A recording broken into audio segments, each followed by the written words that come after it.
No, es que como han pasado por aquí, no sé yo si la he pegado. Cuando sean las 8. Empezar a votar. Eso le gusta a la gente.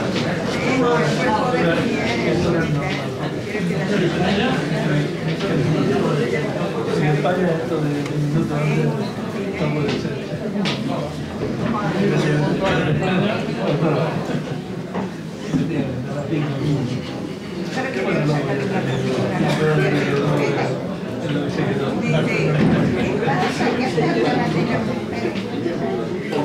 Vamos.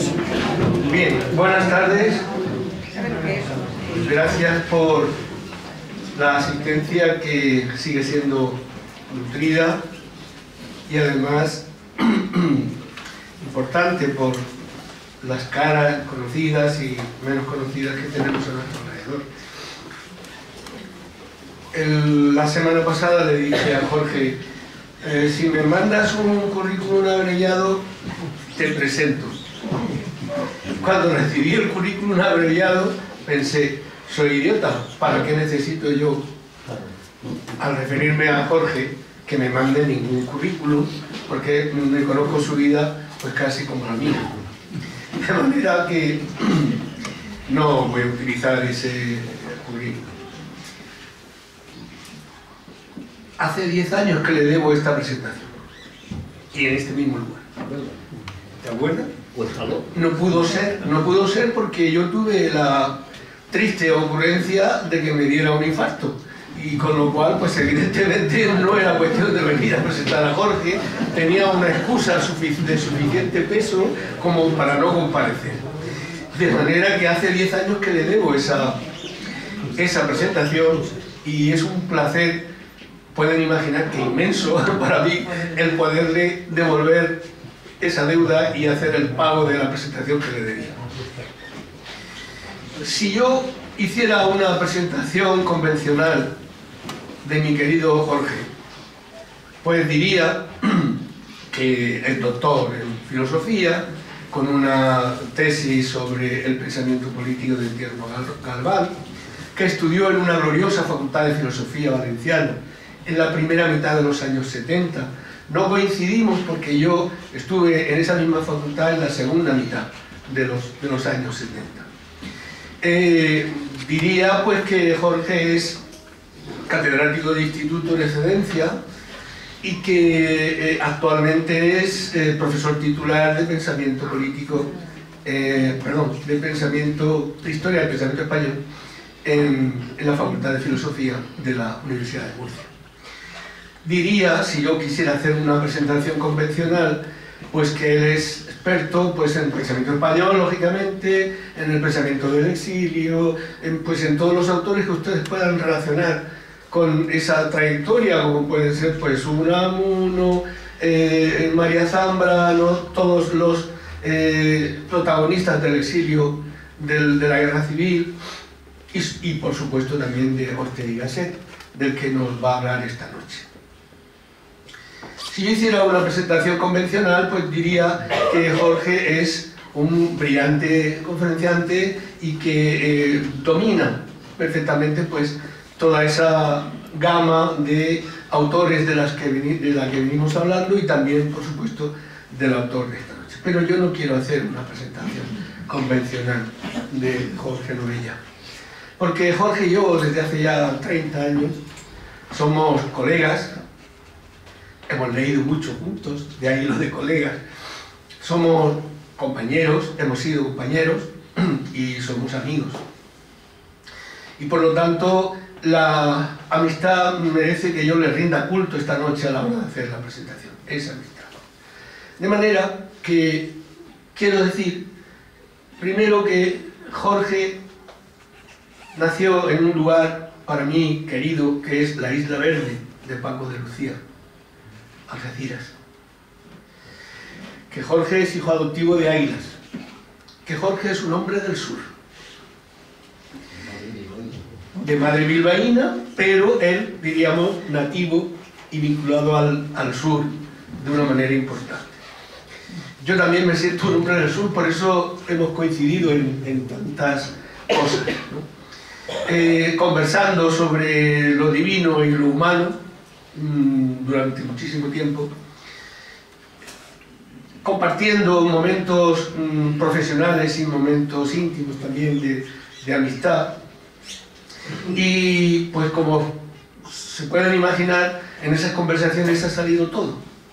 Nuestra vida personal entreverada con el pensamiento español, con la poesía, con la literatura. Jorge es un lector infatigable. Uno de los buenos lectores, grandes lectores que yo conozco, de todo tipo, no solo de filosofía, de todo tipo de escritura y de literatura. Pero Jorge no es solamente eso, no solamente cultiva las aficiones del espíritu, podríamos decir. En él está entreverado el estoico y el epicúreo. Quien no haya sido obsequiado con la generosidad de Jorge al ser anfitrión en su casa, cocinando para ti, se pierde una de las grandes experiencias que esta vida te puede ofrecer. Se pierde una gran experiencia. El rasgo que acabo de mencionar denota una cosa importante: la generosidad. La generosidad de alguien que cocina para los demás, que te cuida como pocas veces te puedes sentir cuidado en su casa. Hemos compartido momentos inolvidables. Nuestra amistad no es solamente intelectual, es también emocional, porque a los dos nos gusta la música, el flamenco, a él le encanta el flamenco también, hablamos de eso también. También la complicidad está ahí. Y no se me escandalicen, pero también tenemos una complicidad etílica. También. Hay una frase de Jorge que me maravilla, que me encanta. Dice: sin prisa en los bares. Me parece un aforismo que deberíamos de llevar todos grabados, porque es el sentido de la sabiduría del tiempo. Sin prisa en los bares. Un señor que va a un bar y tiene prisa, no sabe ni dónde va ni dónde viene. Va perdido. Y otra frase que me encanta de él es una cita cuando dice: los esfuerzos inútiles conducen a la melancolía. Lo decíamos. Bien, hemos compartido, no quiero ponerme sentimental, pero pues por ejemplo hemos compartido la puesta de sol en la desembocadura del Guadalquivir en Sanlúcar de Barrameda. Hemos compartido abrazos y besos con el profesor Pedro Cerezo a altas horas de la madrugada en Granada. Hemos compartido los caballos carpujanos bailando el Jerez.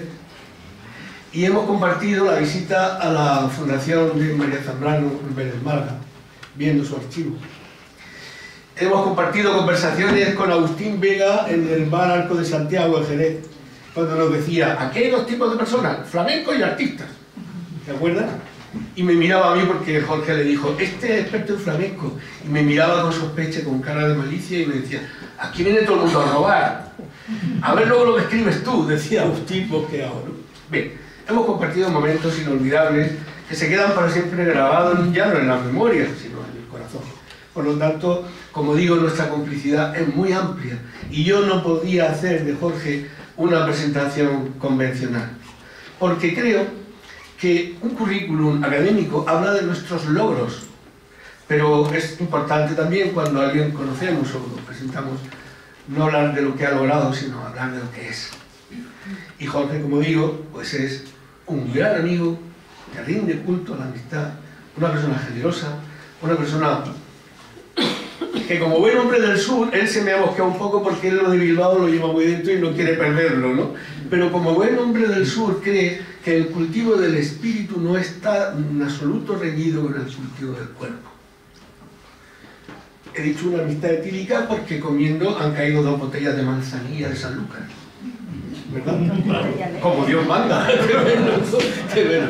Pero como no quiero que quedemos aquí como un par de borrachos, sino como intelectuales finos, intelectuales que cultivan las altas actividades del espíritu, no voy a seguir hablando más. Nuestra amistad es una larga conversación. Una larga conversación que ni él ni yo quisiéramos que terminase jamás. Pero ahora llega el momento en el que yo debo callarme. Él nos va a hablar de Ortega. Ha elegido un bellísimo, un eufónico título: Ortega y Gasset, el liberal en el laberinto. Está muy bien elegido el título. Y como digo, me toca callarme y él es el que ahora tiene la palabra. Gracias.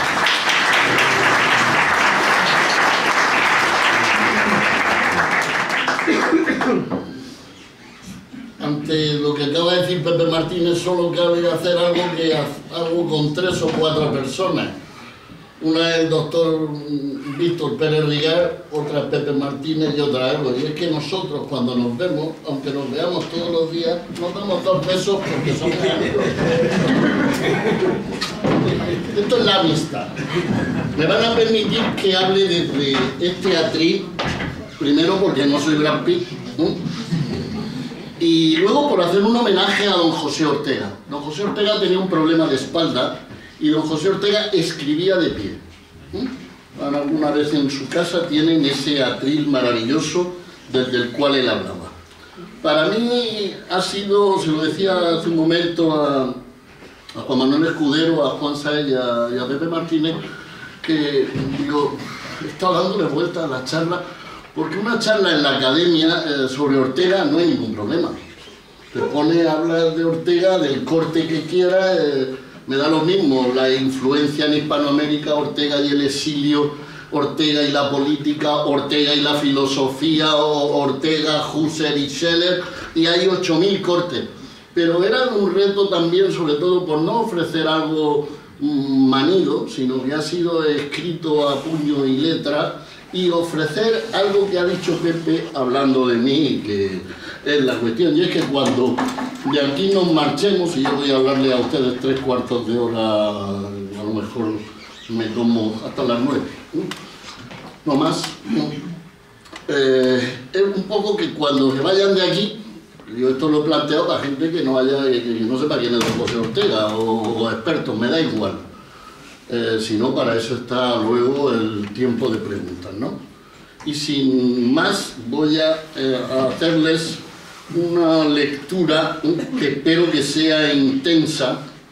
Veo por aquí antiguos alumnos, que ya licenciados, profesores que han venido, y os veo con lo que os digo en clase, no tomar una nota, escuchar. La conferencia os la regalo, que está aquí a tamaño 12, está aquí la tengo a tamaño 14. Pero la dejo ahí por si en algún momento tengo que ir a alguna cosa. Sin más preámbulos. La biografía intelectual y política de José Ortega y Gasset constituye una larga navegación que perseguirá con afán la aventura que se torna en desafío de convertir a España en una nación moderna. Su concepción del liberalismo, del ser liberal, le ha acompañado en todas sus actuaciones políticas, que siempre coinciden con momentos graves y difíciles de la realidad española. La Semana Trágica, la Gran Guerra, el golpe militar de Primo de Rivera, la caída de la monarquía, el advenimiento de la República, la guerra y siempre Europa. Europa como meditación, como metáfora y continente de la integración entre razón vital y razón histórica. El liberalismo se identifica con modernización del país a través de la nueva política, un quehacer y un tema que le acompañará a lo largo de toda su existencia. Sobre José Ortega y Gasset, les digo la fecha, 1883-1955, se ha dicho casi todo. Desde el comentario alabancioso al más abyecto que pueda albergar el alma humana. Pensador, ensayista, conferenciante, impenitente, publicista, político ocasional, permanente introductor de la cultura alemana en España, vanidoso, inteligente, un poco pedante, torero de salón, filósofo para princesas, de salud quebradiza, son otro tipo de epítetos que algunos han querido elevar a categorías para juzgar su pensamiento, que singularizan a este filósofo Denis Mondain, al igual que su querido Henri Bergson. Es también el descrito magistralmente por Martín Santos en Tiempo de Silencio.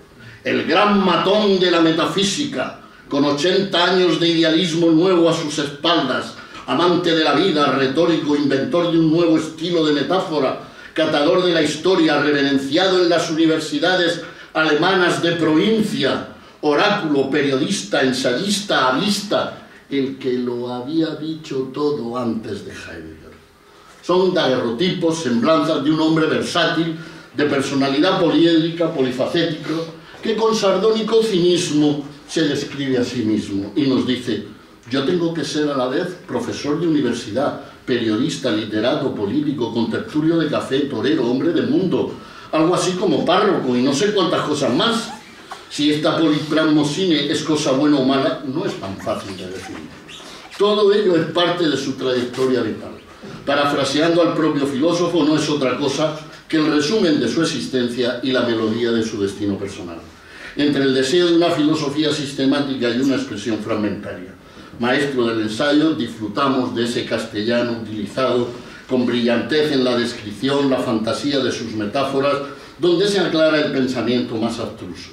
Esa prosa elegante, enjaezada con las lecturas más variadas, hacen de él no ya un clásico, sino, como escribió uno de nuestros grandes filósofos exiliados, García Vaca, dice: Ortega es el presocrático de nuestra lengua.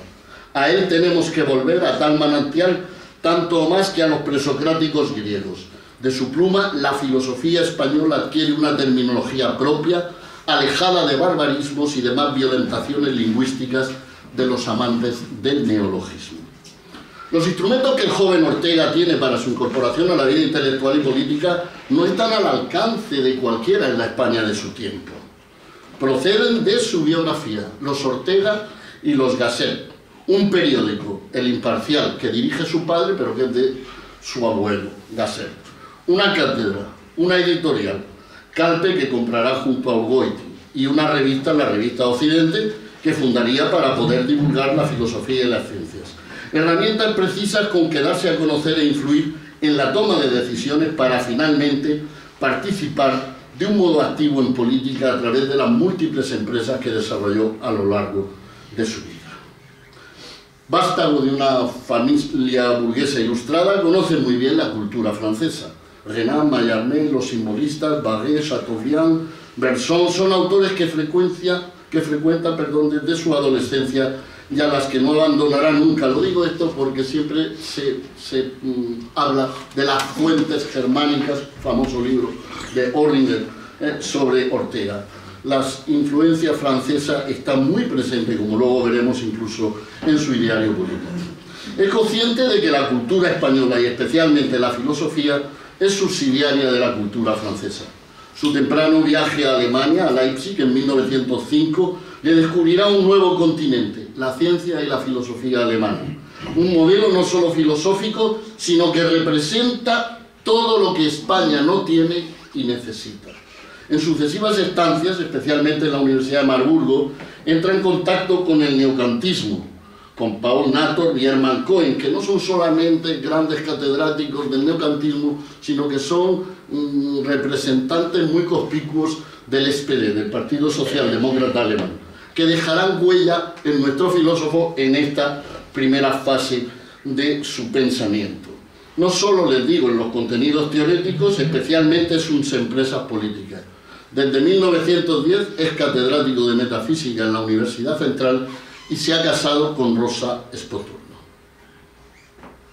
Dice Ortega: de mis estudios en Marburg, en Leipzig, en Berlín, saqué la consecuencia de que yo debía, por lo pronto y durante muchos años, escribir artículos de periódico.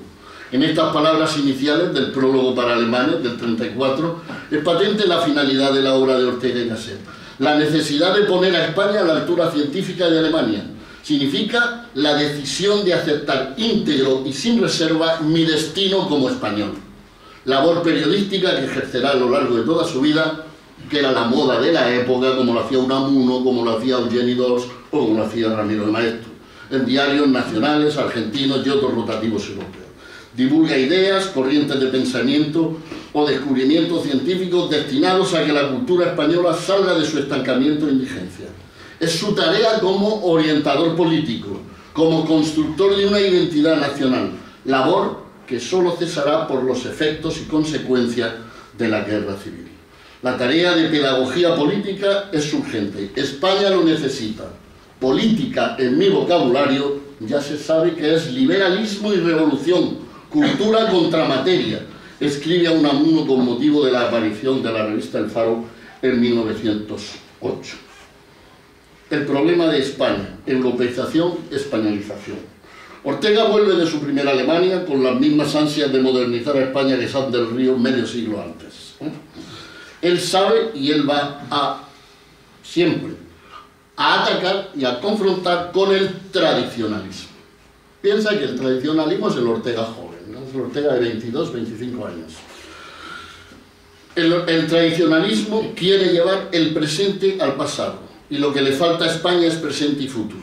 Los artículos del joven Ortega son una sacudida tremenda para sacar del marasmo y del esteticismo una España que se había quedado sin pulso. Le digo un texto de Meditaciones del Quijote que es claro. No es un cruel sarcasmo que luego de 3 siglos y medio de descarriado vagar se nos proponga seguir la tradición nacional. Estamos en 1914.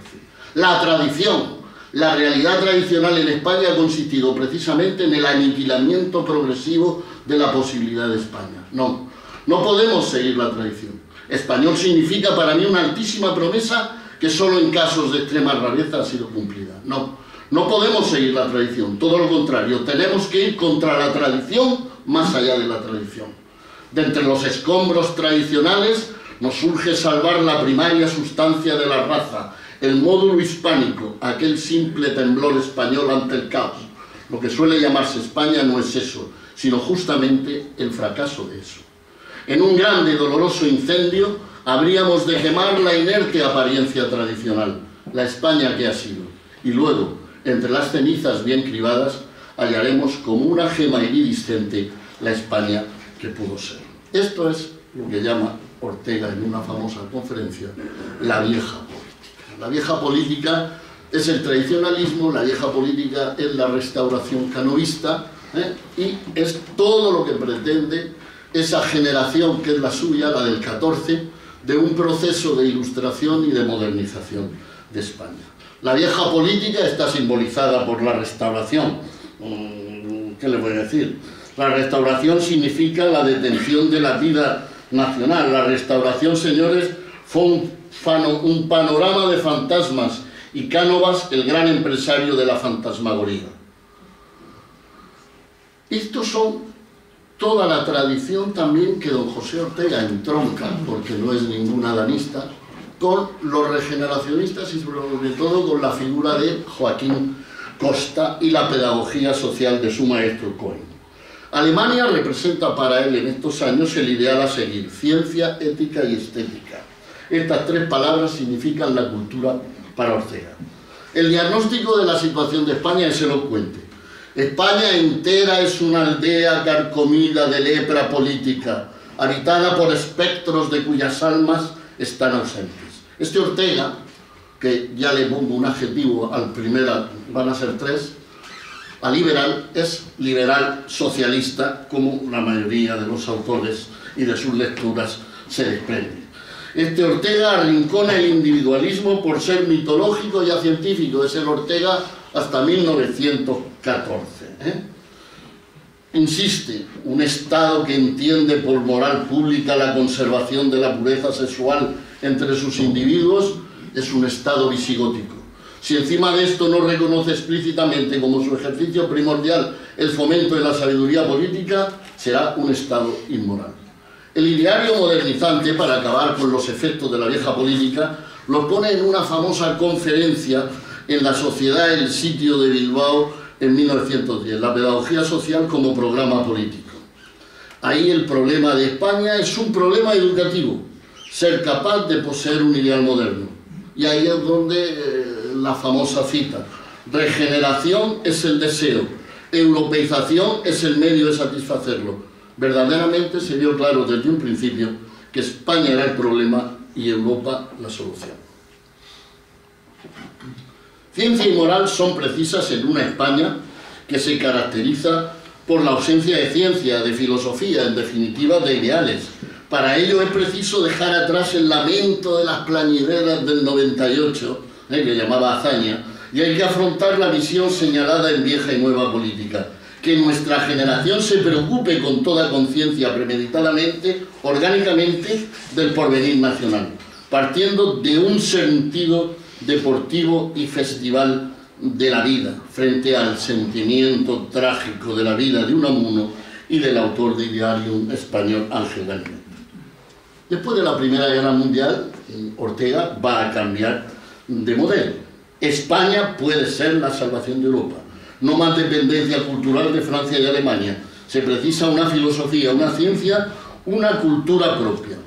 Si en las meditaciones del Quijote del XIV se presentaban los gérmenes de la crisis de racionalidad, en España invertebrada, del 22, y en Historia como sistema, del 35, ya están presentes todos los elementos para comprender el viraje de la filosofía orteguiana hacia la razón histórica, o mejor expresado, a la necesidad de que la razón vital sea razón histórica. Una perspectiva, la de nuestro filósofo, alimentada por una circunstancia histórica y el agotamiento de un pensamiento que no da las respuestas que el momento le exige. Son circunstancias nuevas que conducen a Ortega a integrar Europa, ciencia y razón, y España, vida, pasión. Integración de la razón en la historia, esa es la manera española de ver las cosas, dice el filósofo madrileño. El sentido jovial de la vida, entendido esta como voluntad de aventura. Se contrapone el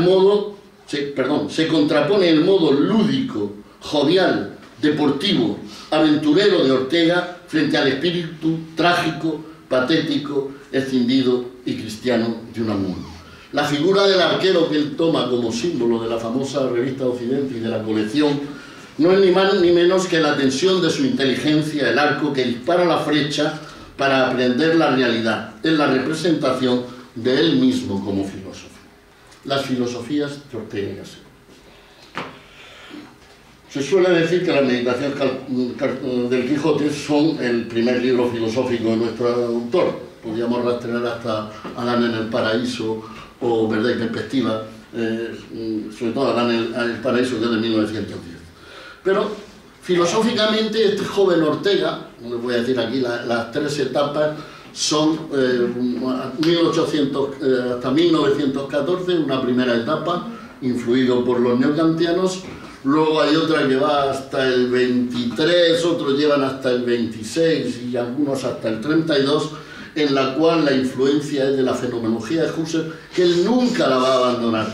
Y luego ya es el último Ortega que medita acerca de su primera navegación. Si ven alguna vez en la obra, hablando de Ortega, la segunda navegación, se refiere ni más ni menos a que en 1932 aparece la primera edición de sus obras completas. Él a partir de 1932 va a reconstruir, va a reescribir muchas de las cosas, dado que ese es el año en que él se aparta de la vida pública, pero no adelantemos acontecimientos.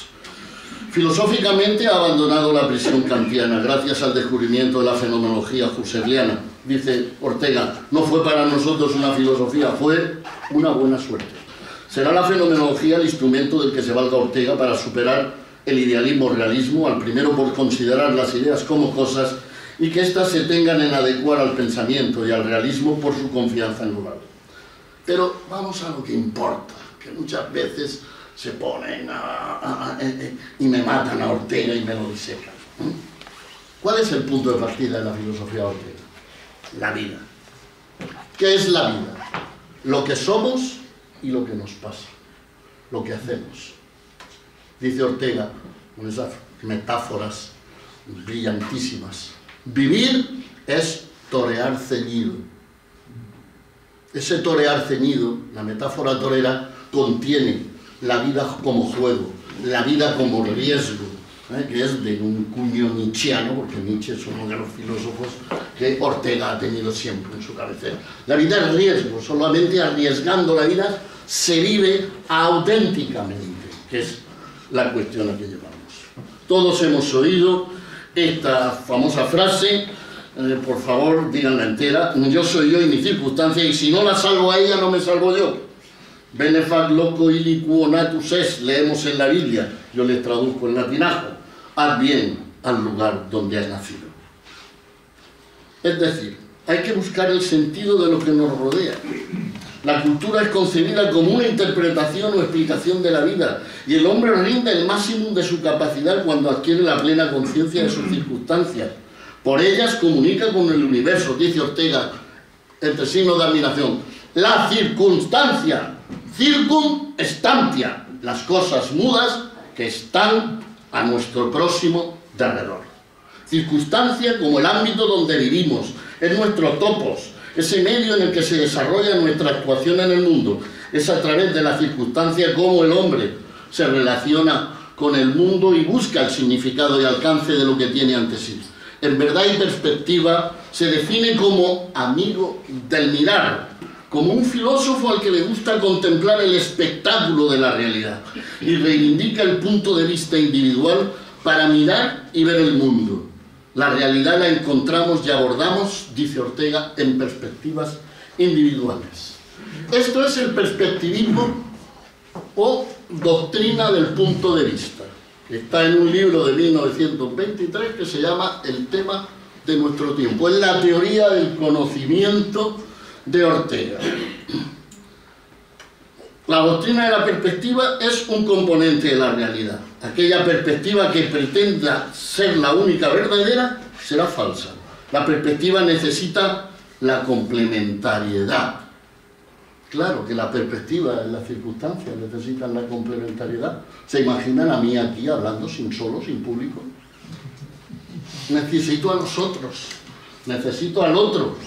Somos, como diría don Antonio Machado, somos complementarios.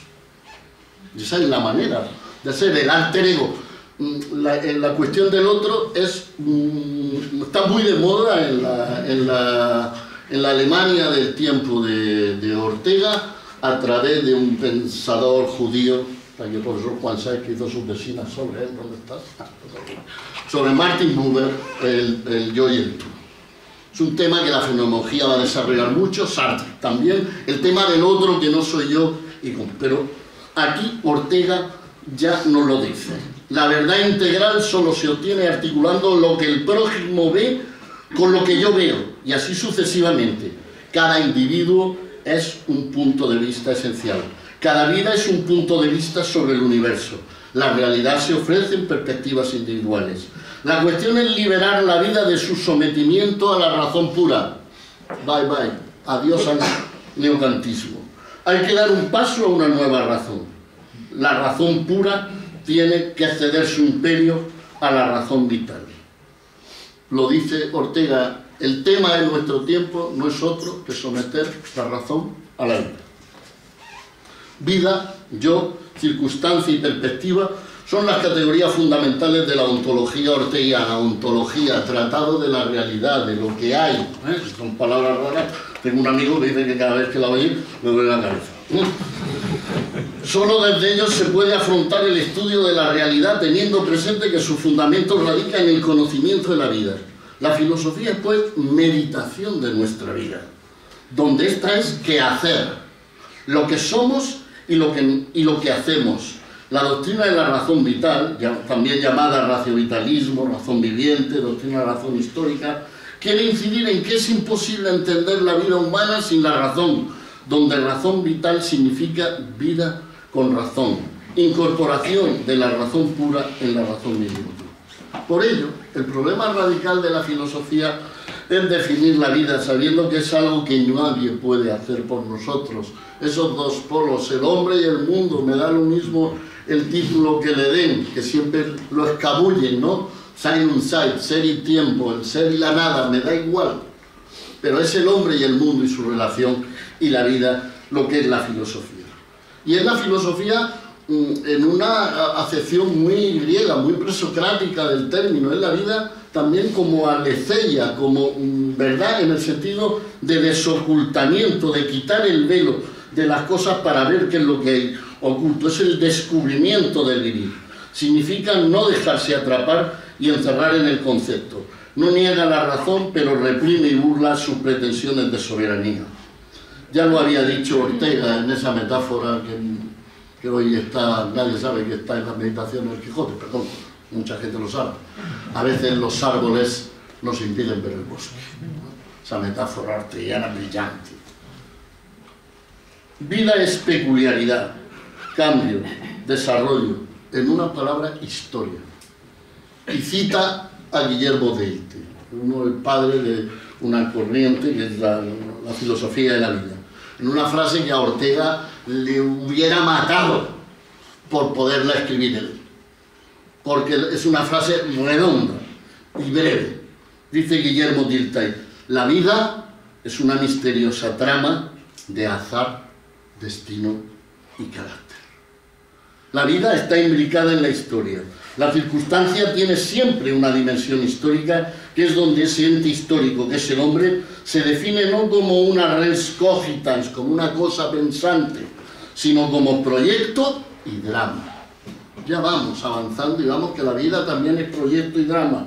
El vitalismo de Ortega no es biológico ni positivista. Él mismo acota este adjetivo y lo admite siempre que signifique aquella doctrina filosófica en la que cada hombre escribe la novela de su propia vida. Cada uno de nosotros sabemos nuestros escenarios, sabemos nuestra vida, nuestras biografías, que nos hagamos trampas a la hora de escribir bajo el de la imaginación, eso es otra cosa, queda al estilo y que cada uno quiera. Pero aquí, en filosofía, el hombre, como él va a decir, el hombre no tiene naturaleza, tiene historia, entendida como lo que es el hombre. Nos constituimos y realizamos en la historia, es la historicidad, a los filósofos de la Geschichtlichkeit de Heidegger. Pero Ortega nos lo ha dicho antes. A mí eso me da igual. Heidegger escribe con una deriva y Ortega escribe con otra deriva. Hay mucha gente que se ha dedicado a decir toda su vida, bueno, durante mucho tiempo su vida, porque que ya todo lo que había escrito Heidegger lo había hecho ya Ortega, con Julián María a la cabeza, pero bueno, no queda de esa cuestión ya nada. La historia como biografía, como nuestro argumento y el escenario, la razón vital. Entonces esa razón vital también es una razón biográfica, también es una razón narrativa y es sobre todo razón histórica. Liberalismo y empresas políticas. Trato de mostrarles a ustedes cómo esa matriz liberal ha ido mutando a lo largo de su obra y de su participación en la política española. La pregunta emerge por sí misma: ¿qué liberalismo?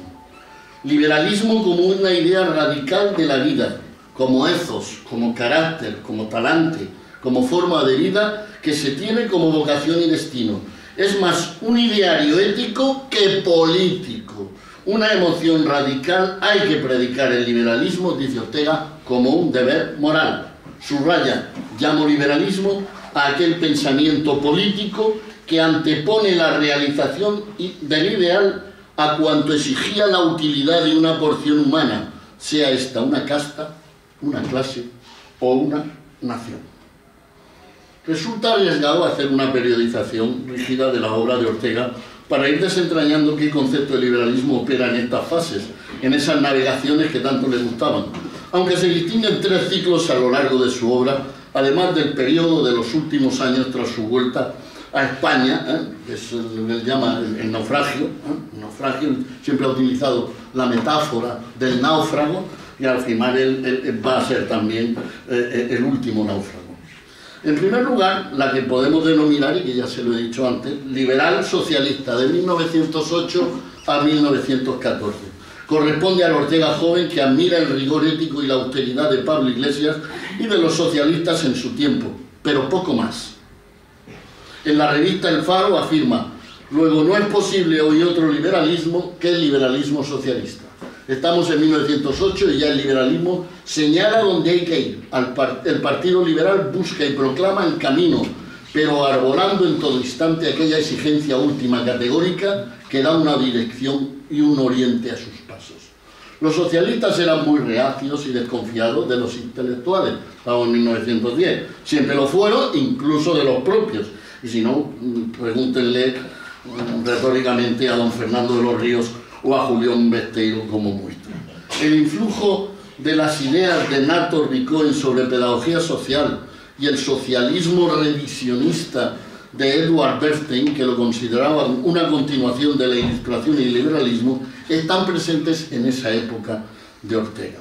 Es el liberalismo entendido como justicia social que se convierte en el ideario modernizante para acabar con los efectos de la vieja política en la conferencia del sitio que le llamamos, donde el llamado problema de España es un problema educativo. Son los ecos de don Joaquín Costa. ¿Qué necesita España? Escuela y despensa, acuérdense de ustedes.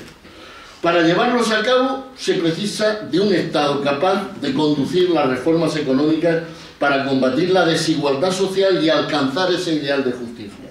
No solo en el ámbito social, también en la educación. Aquí aparece una constante en nuestro filósofo. Su concepción laica de la sociedad, pues no corresponde a la Iglesia la formación de los españoles. También encontramos aquí ecos de su admiración por Giner de los Ríos.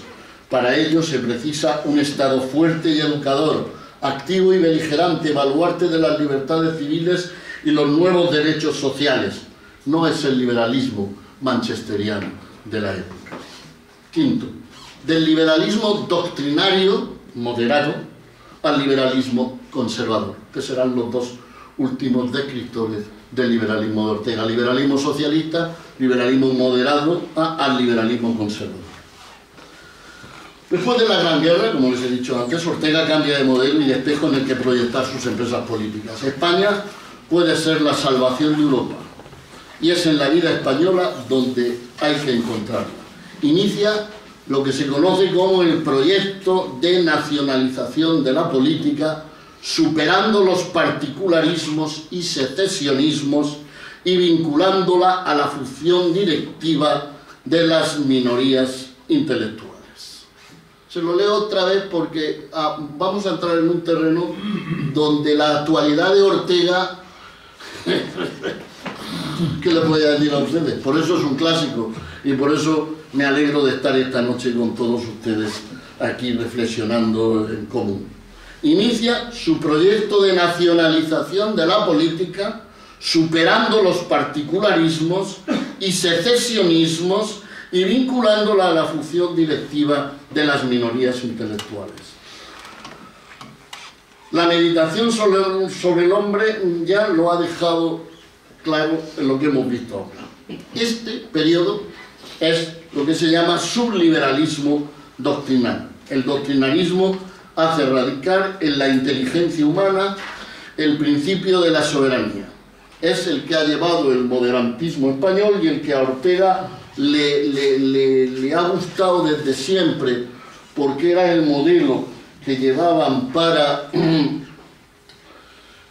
solucionar los problemas que después del hundimiento de Napoleón se produjo principalmente en Francia, que era ese entendimiento entre las fuerzas que venían de la revolución y los que venían y que habían evolucionado a una monarquía constitucional. Son los doctrinarios como Guizot. Ortega decía, les cito, que era lo más valioso del continente durante el siglo XIX, porque fueron los únicos que vieron claramente lo que había que hacer en Europa después de la gran revolución. El moderantismo español, desde el de mediados, primer tercio, son los liberales de Cádiz que luego salen otra vez en el 21-23, que tienen que ser, que se exilian, y que se exilian la mayoría en Inglaterra, ahí Alcalá Galiano, etcétera, etcétera, son precisamente los doctrinarios españoles, les digo para tengan alguna referencia histórica.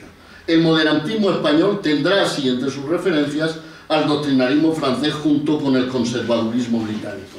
Sus elementos esenciales serán la república en vez de la monarquía constitucional para Ortega, el orden, la libertad, la selección de los mejores, el respeto a los derechos del individuo, la Constitución como suprema norma legal de garantías, el principio de representación y el parlamentarismo. Este liberalismo doctrinario está presente en él por sus fuentes francesas, que ya lo hemos dicho. Y él nos ilustra en las notas de vago estilo en 1925 sobre democracia y liberalismo. La democracia responde a esa pregunta: ¿quién debe ejercer el poder público? La respuesta es el ejercicio del poder público corresponde a la colectividad de los ciudadanos. El liberalismo responde a esta otra pregunta: ejerza quien quiera el poder público, ¿cuáles deben ser los límites de este? es pues la tendencia a limitar la intervención del poder público. De esta suerte aparece con suficiente claridad el carácter heterogéneo de ambos principios. Se puede ser muy liberal y nada demócrata, o viceversa, muy demócrata y nada liberal. Ortega estaría entre los muy liberales y no muy demócratas. Poco no, porque faltaría a la verdad. Ya en España invertebrada, en 1921, había diagnosticado los males de la patria como hacían los regeneracionistas de Mayada, Isaac Isern y toda esta gente.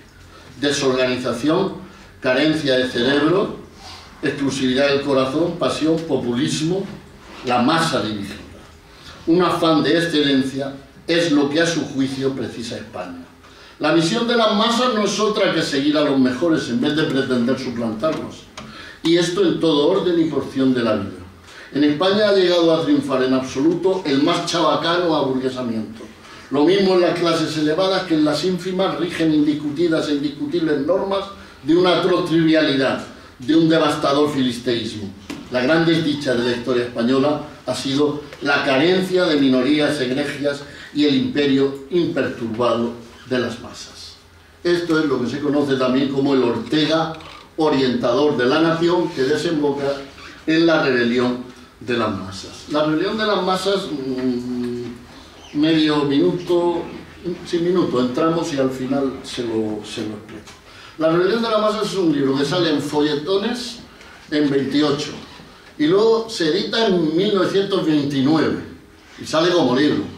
Y luego don José Ortega en el 37, estando en París, coge, relee, no toca casi nada y pone un prólogo para franceses y un epílogo para ingleses, que es de 1937. Luego vean que hemos tenido un segmento del 27 al 29, con lo que había acontecido principalmente el ascenso del fascismo italiano y la Revolución Soviética. Luego veremos que al ampliar el tiempo, Ortega ha visto muchas cosas más. Y es el epílogo para ingleses, que es donde está el Ortega más conservador. Y el otro texto se llama Del Imperio Romano, que aparece con la edición española del 45 de Historia como Sistema. Historia como Sistema se había publicado en Cambridge, en inglés, en un homenaje a Ernst Cassirer, editado por el profesor Klibanski. Vayamos a la rebelión de las masas. Vamos ya hacia el final. La rebelión de las masas es un diagnóstico de la época en clave sociológica de los muchos que se hicieron en esos años. Ortega considera la democracia liberal como el tipo de vida superior hasta ahora conocido, donde el principio liberal es un ideal radical sobre la vida. Ortega alerta así de los peligros que se cienden sobre la sociedad si ésta bascula. Había visto lo que había sucedido en los acontecimientos, podemos decir. No había visto todavía en el prólogo para franceses y en el epílogo sí, pero aquí no. Pero veía por dónde iba la República de Weimar y veía también, todavía ni había aparecido la República Española. La razón por la cual él va a rechazar siempre el fascismo, el anarcosindicalismo, el comunismo y cualquier fenómeno político que tenga como protagonismo a las masas, incluido sobre todo el fascismo, que lo ve, pero ahora veremos en el fascismo italiano. Ese sujeto político emergente es que se conoce como el hombre masa, un nuevo tipo humano que se incorpora como producto de la época y de la sociedad dirigida por el fisicismo y la técnica, que está en la psicología de las masas, de Le Bon, de Sigeli y de muchas más. Ortega relaciona la falta de vertebración de las sociedades con la aparición del hombre masa. La oposición entre hombre masa, hombre selecto, a veces se ha vulgarizado y a veces se ha manipulado. Yo le he traído aquí a ustedes con los textos del propio Ortega. ¿Qué es el hombre masa? El hombre masa es un hombre conformista. Es un hombre, dice Ortega, que ni siquiera se cuestiona cómo es. No se exige nada a sí mismo, no tiene metas ni proyectos. Carece de un proyecto personal de vida dada su inercia mental. Esto es, se caracteriza por la conformidad social debido a su falta de educación y cultura, entendiendo esta como la barbarie del especialismo, de aquel que solo conoce el hecho y prescinde de cualquier otro tipo de reflexión. En realidad, dice Ortega, son dos formas de vida, dos clases o tipos de hombres que no se corresponden con clases o grupos sociales, ya que en estas hay elementos de ambos tipos. En todas las clases sociales existe el hombre masa. No identificar masa con movimiento obrero o proletariado, porque, bueno, pues lo puede identificar con lo que quiera, pero está mintiendo si lo pone en boca de don José. El hombre masa carece de moral, pues ésta siempre obliga a algo, es conformista, ya les he dicho, indolente, en la entronización del individuo y del egoísmo. Veamos ahora su descripción del hombre selecto.